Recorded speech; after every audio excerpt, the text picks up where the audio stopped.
So I wanted to show you how I use a keyboard by PI Engineering called the XKE40.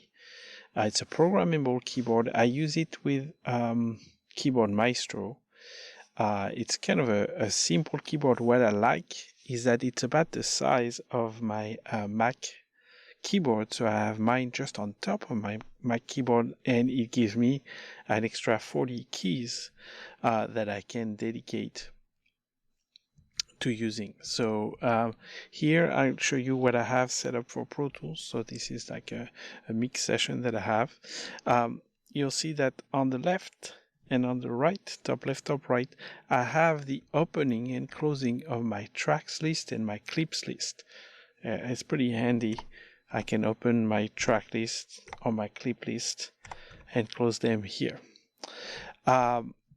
You'll see that on this session I have a lot of folders, right? So I have the second key from the top left is open close folder. So if I have my mouse on top of a folder track, I click and it just opens the folder, and I can click again and it closes the folder. And this works whether I'm in the edit window or in the mix window like here. So I can, open or close the folders. Of course, I could try to remember the key command, but that's one like that. The next key is C for bringing the color palette. Right? There's no key command in Pro Tools to bring up the color palette, so I program that so I can open or close my color palette with a key, right? Next here, I have a consolidate function, right? So it's just a shift option 3. So if I were to open my folder, for example, on my drums, and let's say I have, let's say I have two regions like this, two clips, I can just press consolidate, and now it's gonna make a new region with it, right? So that's my consolidate key. Now, if I want to hide and make inactive a track, I have it here, right? So for example, if I want to hide in my boom kick here, right? If I am on top of the name, hide and make inactive, right? So with one key, now if I want to bring it back, I can open my tracks list, and I can right click on this and show and make active, right? So that's my hide and make inactive key. There's a key that's not programmed. Now this is my pre-roll on off, which is option K, I think, in Pro Tools. So if I show you the transport, you just see that this is pre-roll, post-roll, and let's double check that it is, command K, not option K, pre-roll, post-roll. So it's a simple one, but it's just right there. All right, then I have a function here, which I think I have to fix a bit, but the F key here is fine in the Finder, right? So if I press this, see it's kind of like kind of broken. I have to fix this, but it was working at some point.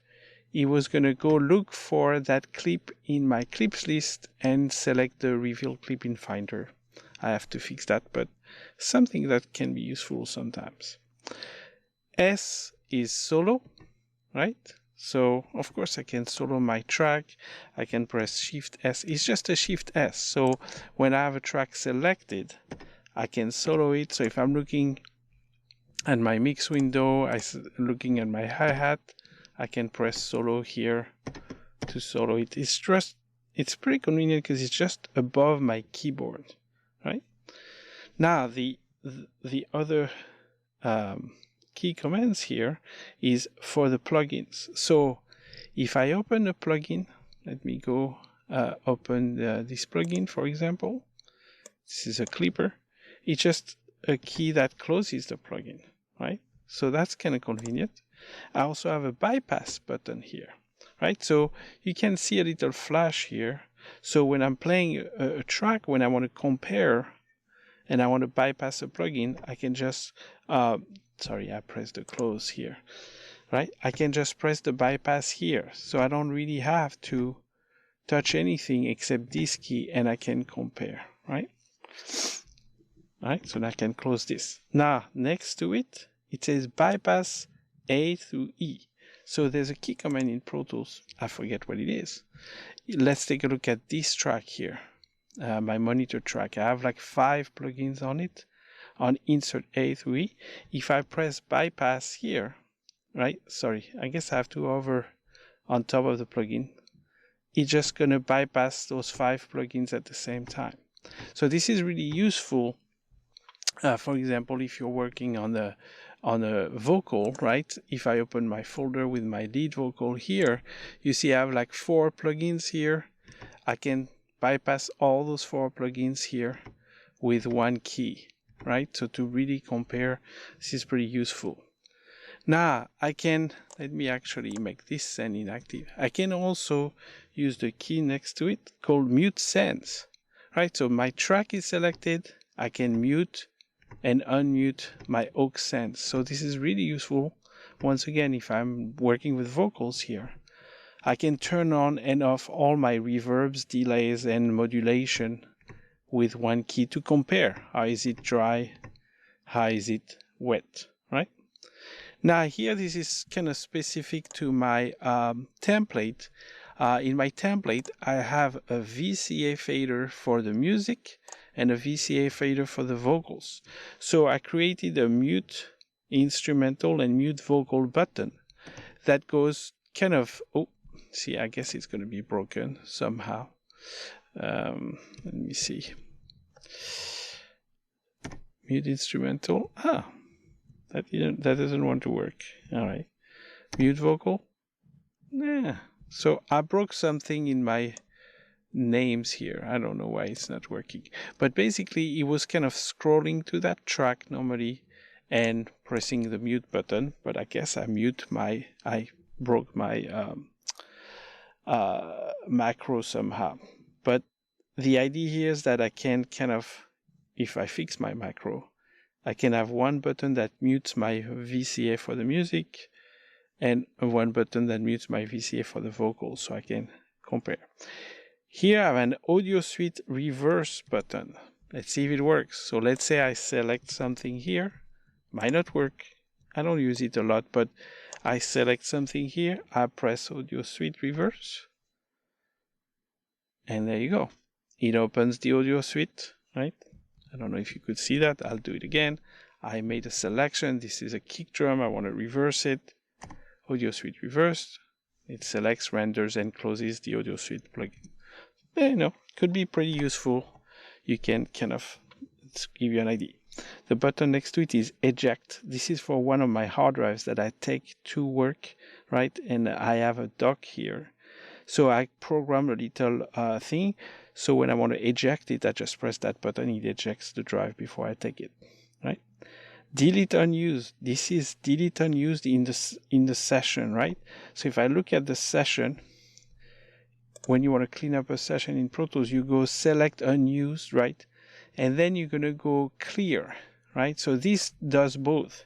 So when I say this, it selects the unused, clear, and remove them from the session, right? So it's like to clean up. Let's see if the next button works. It's called meters. All right, it didn't work.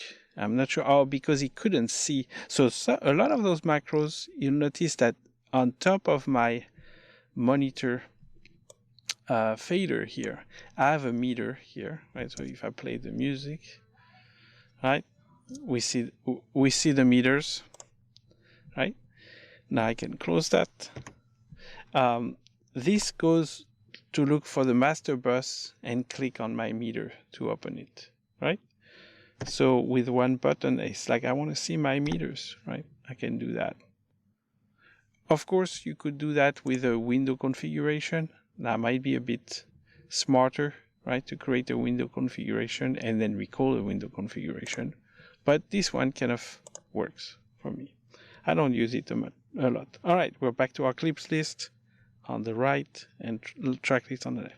Now, this is the bottom row, this is where I got this keyboard. It's a luxury. But you'll notice that I have those numbers 1 through 14 here, right? So this corresponds to my memory locations in Pro Tools, or the markers, if you will. You'll notice that my markers are always labeled, with the number 0, 1, 2, 3, 4, right, in order. This is why I got this. So now when I press 1, I jump to my marker 1, which is my intro. Then I can go to my verse, right? So I can see, because my markers are showing here, I can see their numbers. I can see that my second chorus is marker 7. I can go straight to my second chorus here, right? So I have 14 different markers I can access here with one key, right? You can do that on your keypad, of course, right? Now, I made also a macro which I have to actually work on because it doesn't work on every session. That goes previous and next marker, but right this second, it's kind of broken again. Next to it, I have a solo clear, right? So here, if I solo several tracks, right, let me navigate to the left. I'm selecting, my cymbals and then my hi-hat. People tend to do that a lot. That happens to me too. I'm kind of soloing several tracks at the same time. If I want to clear the solo, I can option click on one of those solos. That's what this solo clear does. Right? It goes look for one of those solos. So once again, I have soloed several tracks. I want to clear my solo. I press this. It just clears the solo. All right. All the way to the right, this is go to the end of session. All the way to the left is go to the beginning, right? Which is return and option return, right? And here, this key selects from my marker 1 to my marker 99, right? So I always, when I want to bounce a song, that's what I do, right? I select from my marker 1 to my marker 99. So now with that key command, I know that I can always make the same selection to bounce, all my stems. As you can see, kind of below here, we have all those stems. I hope this was a bit helpful to show how I programmed mine, to give you an idea of how to use the X key with Keyboard Maestro and Pro Tools.